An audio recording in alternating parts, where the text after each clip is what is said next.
know that all navies have some petrol platforms. Petrol platforms, when you consider with the conventional warships, very small. And because of this, they have some limitations regarding weight, space. It is not very easy to put anti-submarine, conventional anti-submarine warfare sonars on that platforms. But on the other hand, navies are looking forward to make some anti-submarine warfare operations by using these petrol boats. Convert them to... Yes. The idea is these boats are making surveillance at the near shore of the seas, and they are faster than the other warships, and they are also making these operations mostly at the shallow waters. So these are the problems to put a conventional anti-submarine warfare sonar to that systems. But on the other hand, navies are looking forward to have this capability. We first aware of this requirement through the Turkish Navy. What is the common solution that the navies are using to fulfill this requirement is the fish sonars. So the fish sonars is very small, compact, and they are very cheap. But on the other hand, their anti-submarine warfare capability is not satisfying the navies. So that's why the reason is they are not designed to find submarines, they are designed to find fish. So this is the main reason. And the other problem is they are produced for civilian requirements. So they are not confirming the military standards. Nowadays, some of these fish sonar producers understand that there's a market, so they want to make some design change to fulfill the military requirements, but still they are lack of this anti-submarine warfare know-how. So when we understand that, we think that we can fulfill this requirement very easily by changing Yakamos 2020 sonar from a mid-frequency sonar to a higher frequency sonar. So by making this, we reduce the size and weight of the sonar very dramatically. So now the sonar is almost 1/3 of this conventional anti-submarine sonar, existing one. It is below 1 ton, and then the diameter of the wetland is just 45 centimeters, something like that. So it's really very compact. So we pass through the challenge of these requirements of this space and weight, and also we make a design for the electronics in a on the Ryan side, so make it very modular, so that we can distribute the system anywhere in the ship. And on the other hand, we use just a laptop instead of an operator console. So it is very compact, and we solve some of the problems, challenges like that. And also another improvement is that this Yakamos RT is a retractable sonar, meaning that our Yakamos 2020 is a Hull Mounted Sonar, which is fixed on the hull, but the retractable sonar, Yakamos RT, can go 2 meters below the hull of the platform, and again can be retracted back to the platform. So this gives the flexibility to the boats to operate in shallow waters in different depths, so they can arrange it.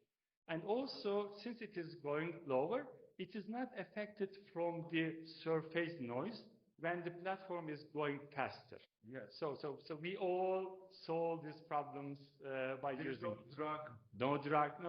We are not affecting from it, especially at the shallow waters, especially at the high speeds, especially at the higher speeds, let's say. And it can easily maneuver in this shallow water because there is no fear, concern that it will by accident hit the damage the sonar. That's right. They can arrange the depth accordingly because they have the whole hoist system on it. What is the deepest point it can go? 2 meters. 2 meters below the hull. It can go 2 meters below the hull. So this is already enough for yes. And meeting the same requirements for anti-submarine detection. That's right. But, so, everybody can say that, okay, by getting the frequency higher, there is a degradation from the distance. Yes, the range is the range is getting less. Yes. This is true. This is true. But on the other hand, when we consider the high speed of the boat and also its maneuver capability, we optimize the system in such a way that this degradation is very, very less, very less, and it is not. It is still satisfying the expectations of the navies. So shall we understand it that way? Instead of being at one point, one spot, and using the sonar from there, you change your position. Yes, much faster. Much faster. You go to next step, next station in a very short time, and you continue your activity, your sonar activity from there. That's right. How you range further distance. When you consider the coverage area, which you cover is still satisfactory for the navies to use it for the anti-submarine warfare operations. On the other hand, when you compare with the conventional systems, it is a very slight degradation. But when you compare with the fishing sonar, there is a tremendous amount of performance improvement. When you talk about this new product, you are not talking only for Turkish Navy, I guess. No. So, where are the new potential regions, markets for you? Yeah. We just talk about the petrol boats, but you know there's a new trend of unmanned systems going towards the maritime as well.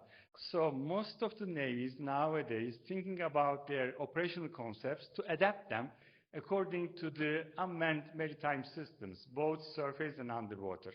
So we are also one of these companies. You know that we have developed a platform called ULAQ together with Ares Shipyard. And the main purpose of this ULAQ surface platform is anti-submarine warfare. Yes. So when we were designing the boat, we understand that we are facing the same challenges that we are facing in the petrol boats. So it is fast.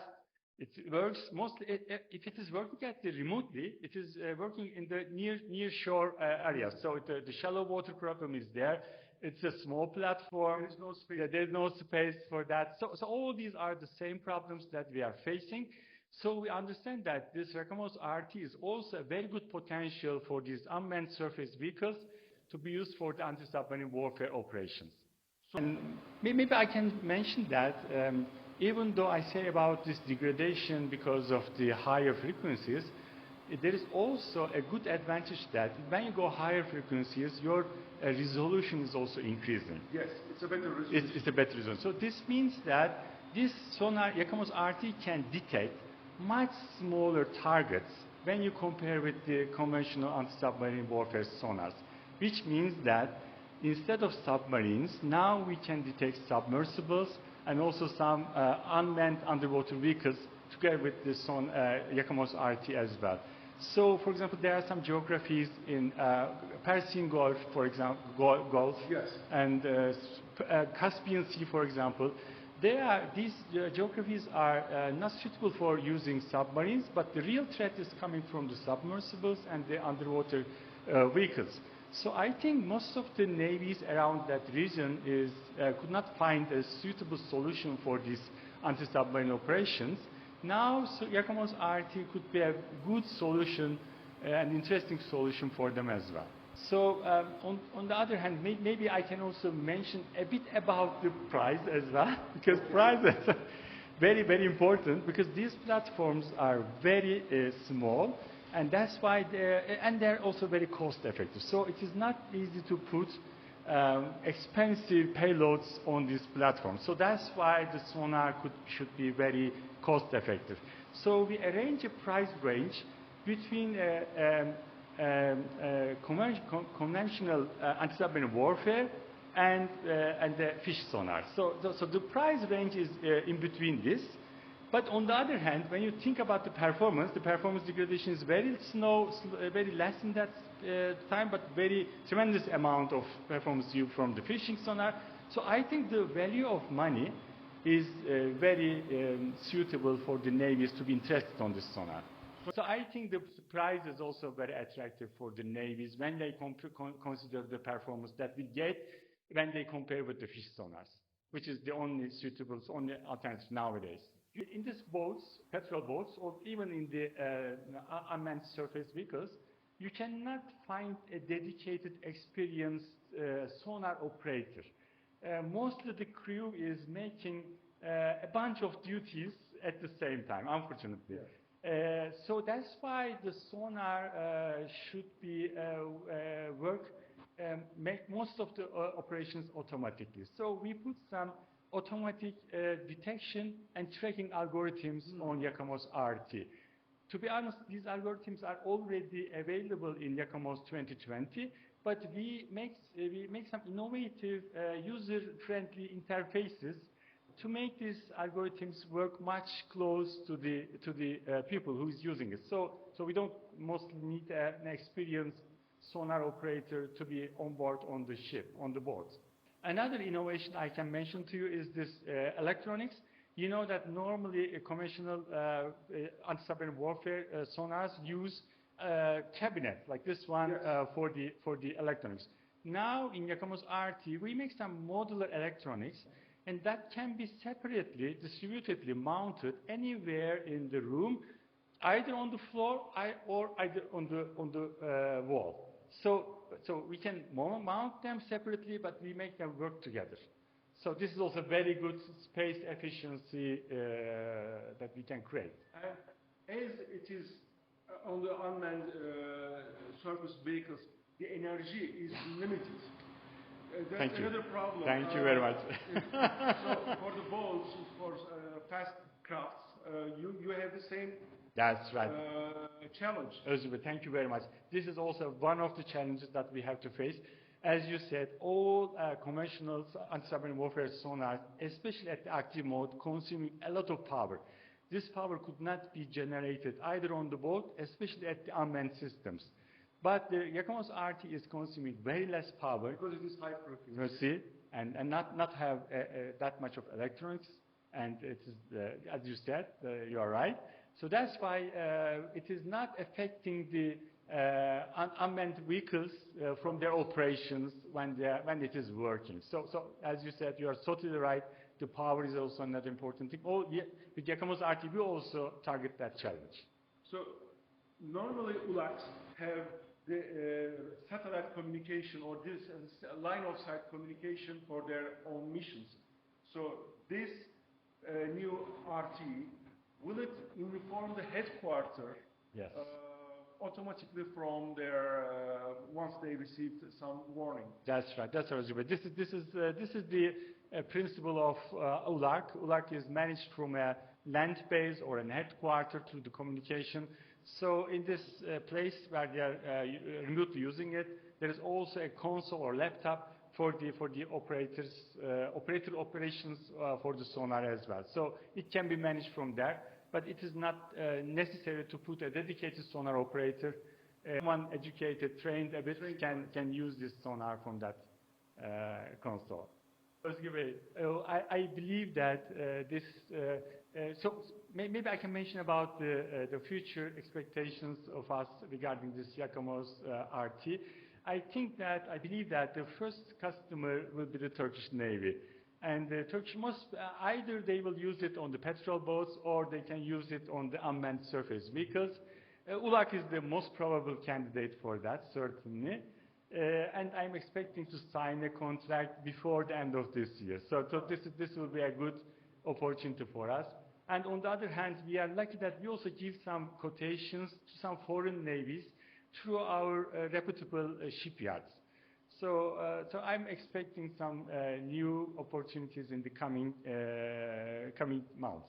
So you will exhibit this product at IDEF, I believe. That's right. So in IDEF, I think that most of the naval delegations will be interested with Yakamos RT, and not the delegations, maybe the foreign and Turkish shipyards also come our stand in IDEF to see the product. This is the first time that we are announcing this product in an exhibition. So I am, by this opportunity, I am kindly inviting all the individuals or the professionals, delegations to our stand. Our stand is in Hall 7, and our stand number is 72020A. We are waiting for them, and thank you very much for this opportunity. Thank you very much.